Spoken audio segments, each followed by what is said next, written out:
तो भैया के तरह मनाई वीडियो में आवा वीडियो में तबले का हम ऑडियो में है कोई के दिखाई देतना है हम दिखाई तो देते बोलते रे हां पर्दा वाली वीडियो में आवा। अच्छा ये पर्दा है अरे भैया एक रख दलो काहे मार वालों को निकाल अरे के ओढ़ा चले के बाद दर्शन करे अभी रात और बाबू कक्का गई है अरे यही जैसे दर्शन हो जाई। अरे भाई जैसे YouTube में कमाल देखौले उतर दिखावा YouTube में। अच्छा सुनो जब तो के कहे ना होला तो तू काहे के कहे ला यार कहे का YouTube तो कहा तो YouTube में पढ़ल लिखल हुआ तब का मनोज भैया जानो तुम्हारे बारे में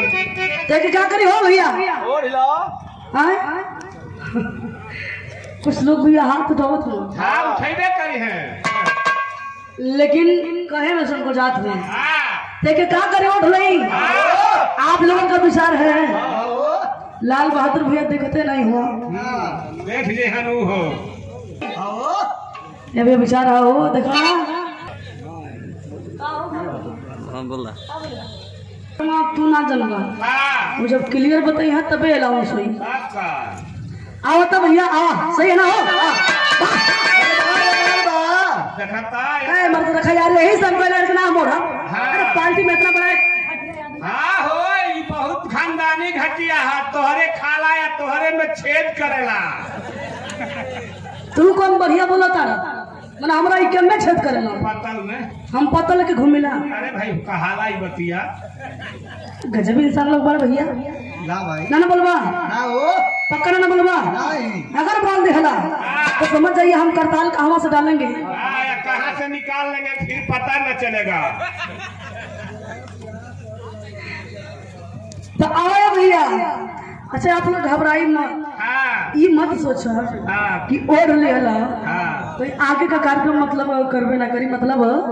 कुली होई तो नहीं होई अरे बार हीरोइन बा देखता इतना बोल घटिया है अभी एक नंबर का बात बोल एक नंबर का बात कला हम अल्लाह हम हीरोइन है हां हीरो को हीरो भाई बैठल बा होने की आ गइल हां बिना मोछ पला हम। अरे यार तोरा मोछिए से का ले उधर मोछिए ना चाहिए तोरा दढ़िए बारना चाहिए हां बारे में चाहिए तो के ताला चाबी दिया जाए मतलब ताला लगल बा में हां जाके खोल के ले ली है जितना मन करी तो आओ भैया हमरा नाचे नहीं आवेला हां तो हिटर हिलावा हां हिलावाला के गिरा या मार का कहला अरे भाई गिरा या मार। अच्छा मान ला भाई जब तू को ही देहला तो बाई दवा अगर गिर गई तो उठा के चाट के साफ कर जाइए अरे भाई का चाटे का थो अच्छा तू गिरे का कहला अरे भाई तू फनवा और कुछ अटला के बोलल बड़ा बेकार आदमी हुआ यार इतना लेकिन देखे बाबू जी सच्चाई है कि नाचे गावे तूरे तान अरे नाचे गावे तूरे तान और वही का दुनिया राखे मान आजकल अगर कोई का बारात जात बा और में केहू का लड़का नाचत ना बा तो कभी हवा बात जाता लोग बतियावत हो कि ए भैया हमार लड़का साफ बयल हो गई हां एकरा में सही ना आवेला लोग फीस दे के पैसा दे के नाचे बदे लोग सिखावत हुआ दस जो बबुआ सीख ले दिया है नाचे के काम करी तो आओ भैया सब जगह आप लोग मतलब चाहत वाली ना प्रसादी भेटा जाए अब भैया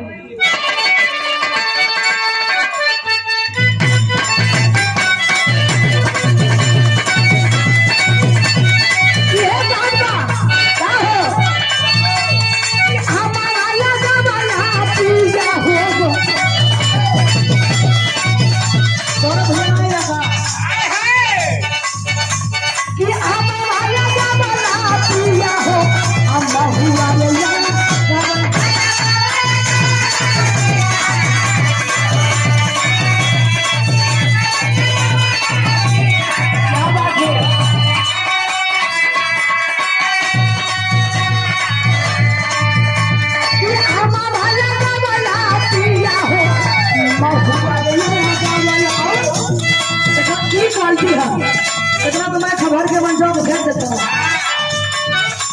तो काहे ना लगा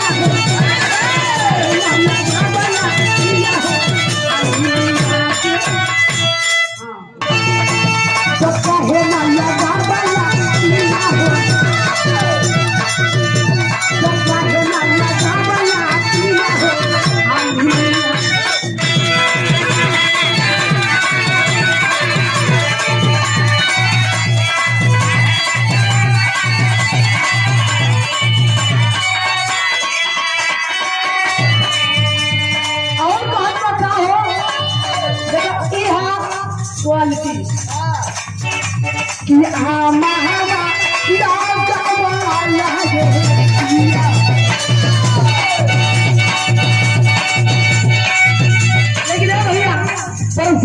बदे हाँ, अब वही कुछ भेटा कैसे? बरसाती भी कतना बा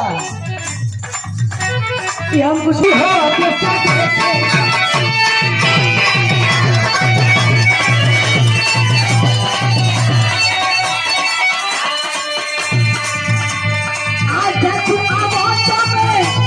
लाल बहादुर भैया को पता नहीं कहाँ बाना जाते आवा